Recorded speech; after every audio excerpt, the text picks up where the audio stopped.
basın açıklamasına da yer verildiği gibi esasında yapı üretim süreçlerinde aktif rol almak esas olan. Yani keşke hiç deprem olmasa, keşke hiç sahra hastanelerine. 6 Şubat 2023'te Kahramanmaraş ve Hatay'da yaşanan depremler 17 Ağustos'un acısını kat ve kat büyüttü.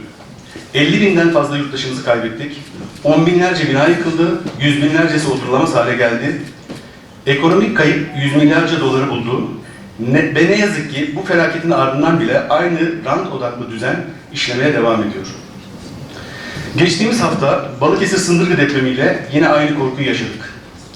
Bu ülke dünyanın en aktif deprem kuşaklarından birinde olmasına rağmen bilimin ve tekniğin gereği yapılmıyor, mühendislik, mimarlık ve şehir plancılığı rant uğruna devre dışı bırakılıyor.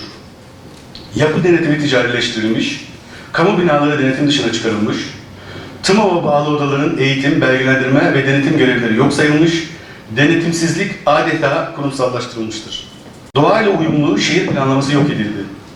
Depremler böylece doğa olayı olmaktan çıkıp, göz göre göre işlenen kitlesel bir suça dönüştü.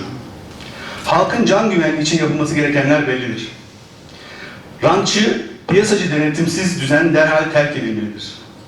Depremle ilgili tüm kurumlar, meslek odaları ve bilim insanlarıyla liyakat ve uzmanlık temelinde yeniden yapılandırılmalıdır. Yapı denetimi ticari şirketlerin elinden alınmalı, etik değerlere bağlı, bağımsız mühendisler ve meslek odaları tarafından yürütülmelidir.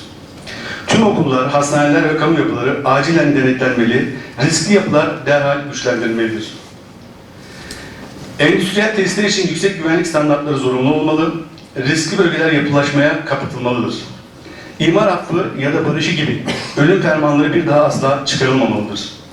Kentsel dönüşüm, halkı yerinden eden rant projeleri olmaktan çıkarılmalı, yerinde adil ve kamusal sorumlulukla yapılmalıdır. 26 yıldır aynı gerçeği haykırıyoruz. Öldüren deprem değil, bilime kulak tıkayan, denetimi yok eden, rantı önceyen yönetim anlayışıdır. Halkın yaşam hakkı pazarlık konusu yapılamaz. 26 yıldır aynı acıyı yaşıyoruz. Öldüren deprem değil, bilimi yok sayan, denetimi ortadan kaldıran, rant uğruna halkı ölüme terk eden anlayıştır.